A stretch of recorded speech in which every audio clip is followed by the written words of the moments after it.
Ready to move in premium triplex villas at Kollur APR projects. China lab లో పుట్టుకొచ్చి ప్రపంచాన్ని అల్లాడించిన corona మహమ్మారిని ఇంకా మరవలేదు. కోవిడ్ పెట్టించిన కన్నీళ్ల తడి ఇంకా ఆరనేలేదు. ఆ అనుభవాలు, విషాద ఘటనలు ఇంకా కళ్ల ముందే కదులుతున్నాయి. ఇంతలోనే డ్రాగన్ కంట్రీ నుంచి మరో వ్యాధి విజృంభిస్తోంది. చాప కింద నీరులా పాకుతూ ప్రపంచం వైపు దూసుకొస్తోంది. అదే కోరింత దగ్గు. చైనాలో కోరింత దగ్గు కేసులు అంతకంతకు పెరిగి మరణాలు కూడా సంభవించడం ప్రపంచ దేశాలన్నీ వణికుతున్నాయి. ఇంతకీ ఏంటి కోరింత దగ్గు? దాని లక్షణాలేంటి? చైనాలో ఎన్ని కేసులున్నాయి?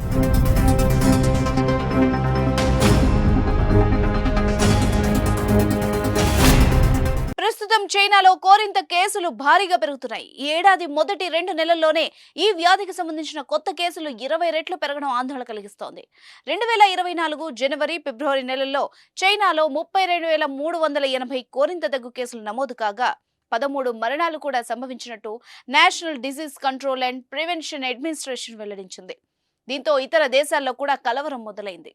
చైనాతో పాటు ప్రపంచంలోని చాలా దేశాల్లో కోరింత దగ్గు విజృంభిస్తోంది. ఫిలిప్పీన్స్, చెక్ రిపబ్లిక్, నెదర్లాండ్స్ లో కేసులు పెరగడంతో పాటు అత్యధిక మరణాలు సంభవిస్తున్నాయి. ఫిలిప్పీన్స్ లో ఈ ఏడాది 3 నెలల్లోనే సుమారు 1000 కోరింత దగ్గు కేసులు నమోదు కాగా 54 మంది చిన్నారులు ప్రాణాలు కోల్పోయారు. బ్రిటన్, అమెరికా, ఆస్ట్రేలియాల్లోనూ ఈ వ్యాధి వేగంగా వ్యాప్తి చెందుతోంది. బ్రిటన్లో జనవరిలోనే 553 కేసులు, ఆస్ట్రేలియాలోనూ గత 3 నెలల్లోనే 2799 కోరింత దగ్గు కేసుల్ని గుర్తించారు.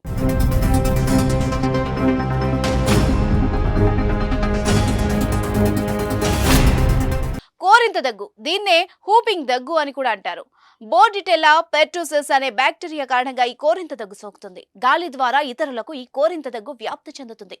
ప్రధానంగా కోరింత దగ్గు చిన్న పిల్లలపై ఎక్కువగా ఎఫెక్ట్ చూపించడం మరింత భయపెడుతోంది. ముందుగా జలుబు లక్షణాలతో ప్రారంభమై జ్వరం, విపరీతమైన దగ్గు ఉంటాయి.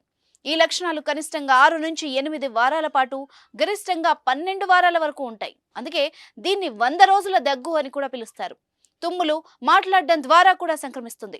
రోగ నిరోధక వ్యవస్థ అభివృద్ధి చెందని శిశువుల్లో, చిన్న పిల్లల్లో ఇది అత్యంత ప్రమాదకరం. ఊపిరి పీల్చే సమయంలో హూప్ అనే శబ్దం వస్తుంది. వాంతులు, అలసట, శ్వాస తీసుకోవడంలో ఇబ్బంది ఉంటాయి.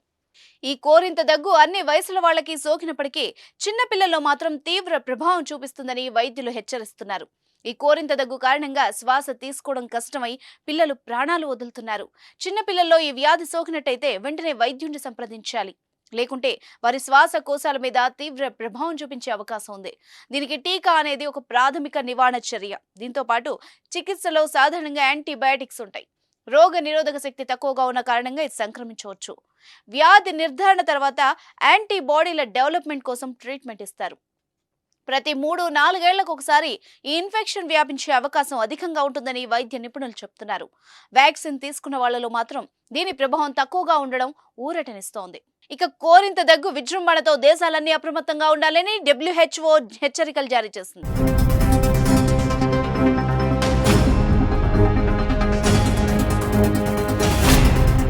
సుమన్ టీవీలో మీ పర్సనల్ అండ్ బిజినెస్ ప్రమోషన్స్ కోసం కింది నెంబర్కి కాంటాక్ట్ చేయండి.